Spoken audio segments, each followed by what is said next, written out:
So I recently had this dream. Um, it was we was at this bus, and there was these two kids. Oh, well, I was taking my sister to the bus, and there was another kid, and as the kid was running for the bus, me and my sister started walking to the bus. As soon as we got close to the bus, they pulled off, and then they stopped, and then they pulled off again, and then they stopped. And then eventually they pulled off and they didn't stop. So then they, um, so then we turned around. Basically, we took it as we missed the bus, and you know, a lady was yelling at the bus driver because of what they did. In that dream, my brother was in my dream. Just before that happened, my sister was, she was yelling at me in my sleep. I was completely asleep, like I was knocked out. But I heard her yelling and everything she said. Like she was sitting there calling me out my name. She was disrespecting me. You know, she was just saying all of these mean things to me. And when I woke up, I told my brother about it. And my brother was like, "Oh, so she really said that stuff." And she said it and he said he was surprised, and he said it um, as if it was directed to him. So then he kind of just disregarded anything that she said from that point forward, and and I was getting, so then I had some food. He was, I had this bowl of food, and we was all eating, like we was getting this food, and she wanted some, but then we wouldn't let her get none.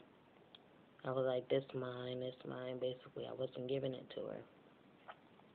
And she was going to get, um, she was trying to get some of our food, like the food that we had leftovers. And she wanted it, but she couldn't get it because of what she was saying and this and that to us, to me. But I guess, like I said, it seemed like it was directed more towards him, the way he took it. So yeah, um, I was getting my food from this cabinet, but I kept wiping it. You know, I didn't eat it because it seemed the area of where it was a lot of dogs and stuff like that. So then, um,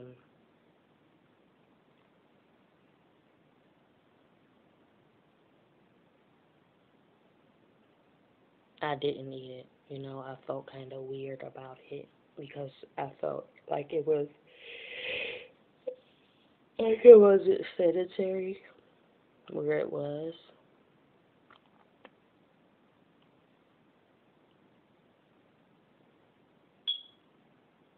Um, and that was my dream.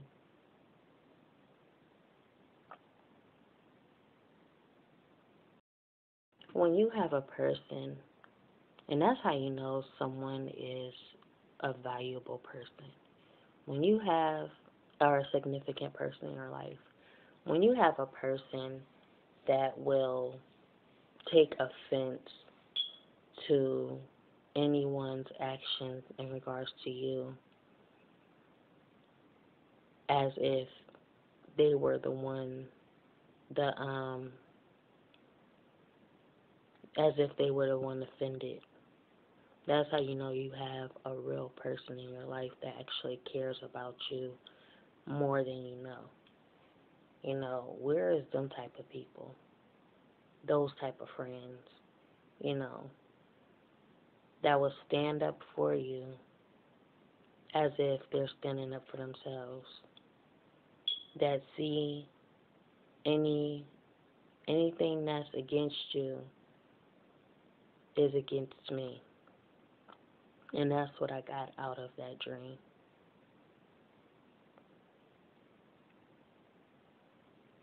The fact that she was verbally abusive to me, he took offense to that, as if he was offended, you know. He put her to shame, and he didn't allow her, you know, a seat at the table where we were eating. She couldn't eat nothing with us. You know, she couldn't grab a plate. She couldn't have nothing. No, she couldn't, you know, reap from any benefits. You know, she couldn't.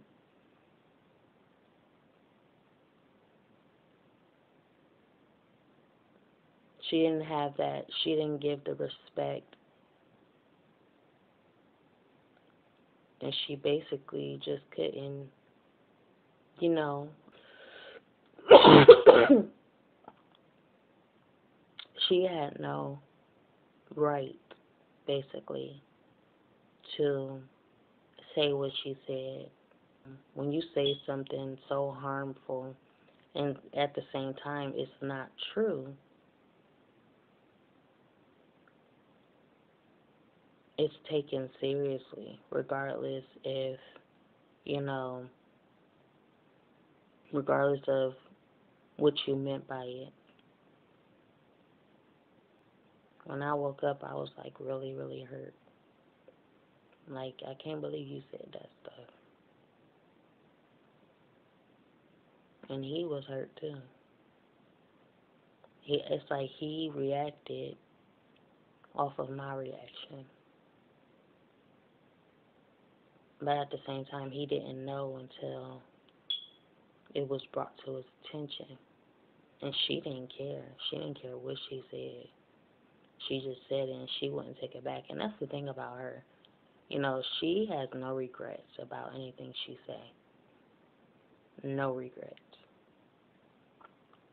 So when she say it, she say it. And she don't, you know, apologize for it. She don't take it back. She don't, you know, she just said what she said and she thinks she's still going to eat at this table. You still think you're going to eat at this table and you disrespected me and you lied? No. You can't have nothing. You can't have nothing.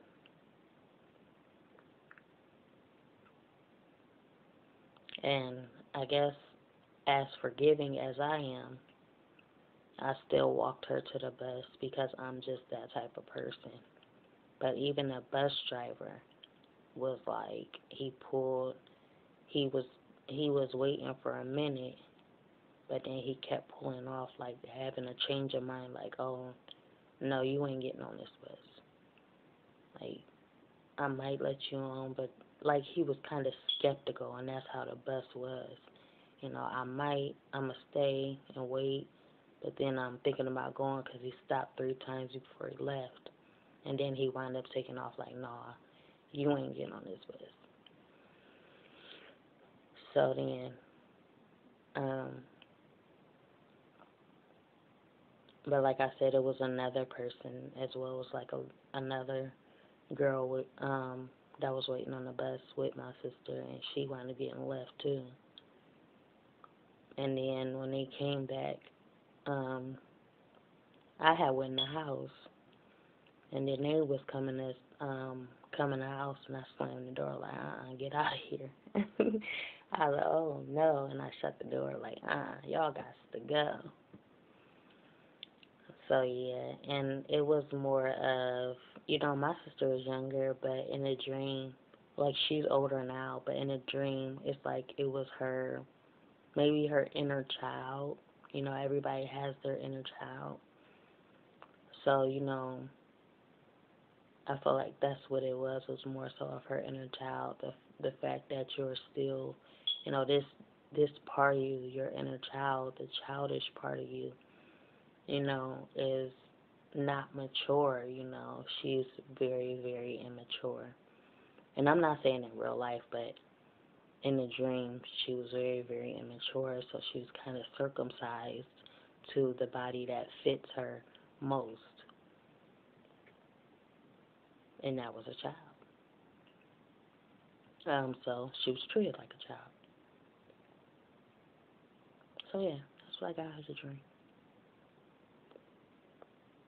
It's a very short dream, very basic, but sometimes the most simplest, most obvious dreams that seem obvious and seem so basic and, like I said, simple, if you really think about it, it has a deep meaning to life itself. You can kind of reflect on it just as any dream that kind of seems complex that you feel like you need to really dig deep into. Those dreams may be the most obvious.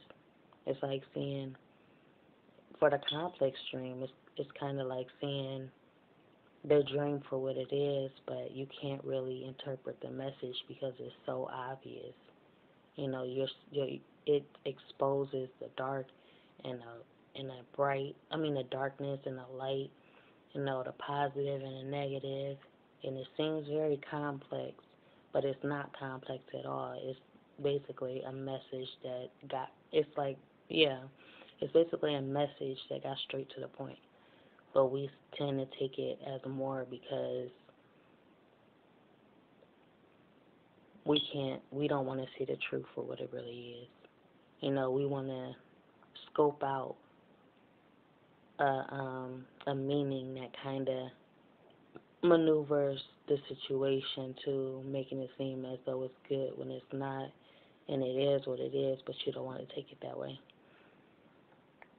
But like I said, the simplest dreams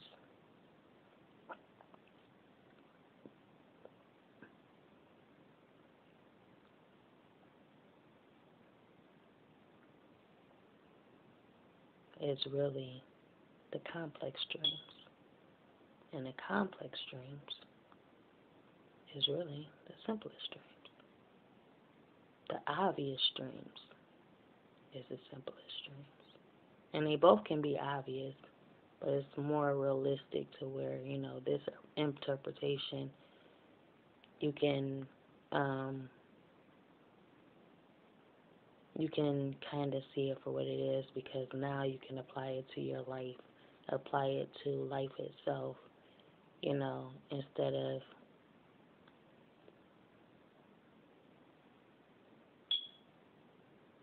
basically using your own situations and people that you know to kind of interpret it for, to interpret it for you in a way that you can understand according to your life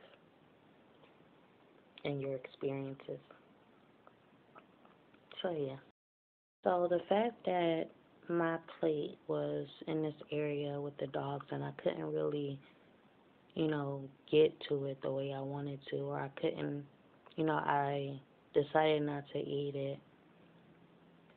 It's like I question, maybe this was for me, but because of the situation, I couldn't receive it because, just because one person approves and, you know, feels like you're right doesn't mean God approves.